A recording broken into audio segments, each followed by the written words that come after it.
Hi friends, welcome back to చెట్టు creations. Friends, ఇవాళ మీతోటి సంపంగి చెట్టు గురించి ఈ వీడియో షేర్ చేసుకుంటున్నాను. సో ఈ వీడియోలో వచ్చేసి మీకు ఆ చెట్టును చూపిస్తాను ఎలా ఉంటుందని చెప్పేసి. సో ఇవి మనకి అన్ని నర్సరీలో కూడా అవైలబుల్గా ఉన్నాయి. వీటిలో మనకి నార్మల్ మొక్కలు అలాగే హైబ్రిడ్ మొక్కలు కూడా మనకి నర్సరీలో దొరుకుతున్నాయి. సో నార్మల్గా ఉండే మొక్కలు వచ్చేసి 3 years తర్వాత మనకి ఫ్లవర్స్ అనేవి వస్తూ ఉంటాయి వీటి నుంచి. అలాగే ఇవి హైట్ కూడా చాలా ఎక్కువగా పెరుగుతుంటాయి. అలాగే హైబ్రిడ్ మొక్కలు వచ్చేసి మనకి ఇవి 6 feet అంతవరకు మాత్రమే పెరుగుతాయి. ఫ్లవర్స్ వచ్చేసి నాటినప్పటి నుంచి కూడా చాలా ఎక్కువగా వస్తుంటాయి. సో రెండింటికి కూడా కాస్ట్ వచ్చేసి ఒక 50 rupees డిఫరెన్స్ ఉంటుందన్నమాట. సో హైబ్రిడ్ మొక్కలు మనకి ఒక 300 వరకు కూడా వీటి కాస్ట్ ఉంటుంది. సో నార్మల్ మొక్కలు వచ్చేసి 150 నుంచి 200 వరకు మనకి నర్సరీలో అవైలబుల్గా ఉన్నాయి. అంతేకాకుండా ఈ సంపంగి మొక్కల్లో వచ్చేసి డిఫరెంట్ కలర్స్ కూడా మనకి దొరుకుతున్నాయి. సో ఇందులో వైట్, అలాగే orange, green, light yellow colours కూడా మనకి ఈ సంపంగి మొక్కల్లో నర్సరీలో కూడా చాలా దొరుకుతున్నాయి వీటిలో కలర్స్. అలాగే ఈ గ్రీన్ కలర్ వచ్చేసి ఇవి తీగలాగా మొత్తం అల్లుకుపోతాయి అన్నమాట. సో వీటి నుంచి ఫ్లవర్స్ కూడా రెగ్యులర్గా వస్తూనే ఉంటాయి. సో ఎక్కువ మంది వీటిని తీగల్లాగా పెంచుతూ ఉంటారు.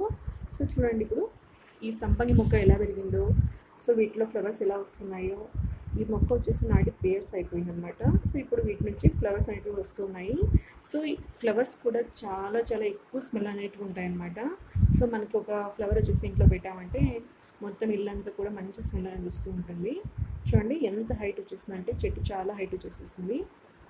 వీటిని రెగ్యులర్గా ట్రిమ్ చేసుకోవడం వల్ల ఈ చెట్టు ఎక్కువ హైట్ పెరుకోకుండా ఈ కొమ్మలన్నీ కూడా కిందని ఎక్కువగా వచ్చేస్తుంటాయి అన్నమాట. ఈ సంపంగి మొక్కలకు వచ్చేసి మెయింటెనెన్స్ కూడా ఏమీ అవసరం ఉండదు. సో రెగ్యులర్గా వాటర్ పోస్తూ ఉంటే సరిపోతూ ఉంటుంది. చూడండి మొత్తం అన్నీ కూడా ఇలాగ కొమ్మలు ట్రిమ్ చేసేసారు. సైడ్కి వచ్చేసి చూడండి ఎన్ని కొమ్మలు వచ్చేసాయో. ఒక్కసారి ఫ్లవర్స్ వచ్చేయడం స్టార్ట్ అయిందంటే కంటిన్యూస్గా ఫ్లవర్స్ వస్తూనే ఉంటాయి. అవి కూడా బంచెస్ లాగా వస్తూ ఉంటాయి. చూడండి ఈ వీడియోలో మీకు మొగ్గలు చూపిస్తున్నాను. సో ఇలాగ ఆకుల పక్కనే ఇలాగ మొగ్గలన్నీ కూడా వస్తాయన్నమాట. ఒక్కసారి ఫ్లవర్స్ రావడం స్టార్ట్ అయిందంటే ఇవి కంటిన్యూస్గా సంవత్సరం పొడవునా కూడా ఇలాగ ఫ్లవర్స్ వస్తూనే ఉంటాయి. చాలా మంచి స్మెల్ ఉంటుందన్నమాట ఈ ఫ్లవర్స్ నుంచి వచ్చే స్మెల్. సో ఇక్కడ ఫ్లవర్స్ వచ్చాయని తెలిసిపోతుంది అనమాట ఆ స్మెల్కి. అంత మంచిగా ఉంటుంది ఆ స్మెల్. సో వీటిని మనం పూజకి యూజ్ చేసుకోవచ్చు, అలాగే పెట్టుకుంటారు కూడా వీటిని.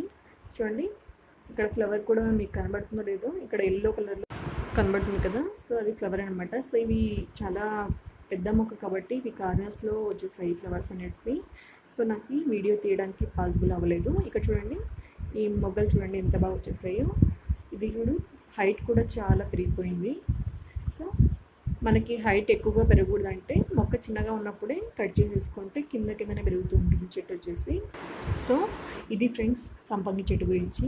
సో ఈ వీడియో మీ అందరికీ నచ్చుతుంది అనుకుంటున్నాను. ఈ వీడియో మీకు నచ్చినట్టయితే ఈ వీడియోని లైక్ చేయండి. అలాగే మీ ఫ్రెండ్స్కి అలాగే మీ ఫ్యామిలీ మెంబర్స్కి ఈ వీడియోని షేర్ చేయండి. మన ఛానల్ని ఫస్ట్ టైం చూస్తున్నట్టయితే ఛానల్ని సబ్స్క్రైబ్ చేసుకోవడం మాత్రం మర్చిపోకండి. Thank you.